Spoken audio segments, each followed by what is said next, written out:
Hey guys, if you're getting error code 19 on Windows 11, this usually means there's a problem with your device drivers or registry settings.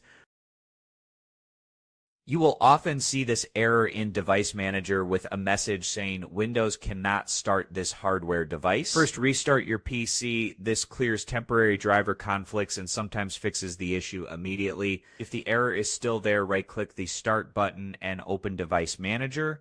Find the device showing code 19, right-click it, and choose Uninstall Device. Check the box that says Delete the driver software for this device if you see it, then confirm. After uninstalling, restart your PC and let Windows automatically reinstalls the correct driver. If that doesn't work, go back to Device Manager, right-click the device, and choose Update Driver. Select Search automatically for drivers and wait for Windows to find the latest version. You should also run a system file check to repair corrupted Windows files. Open Command Prompt as administrator and type sfc/scan, then press Enter.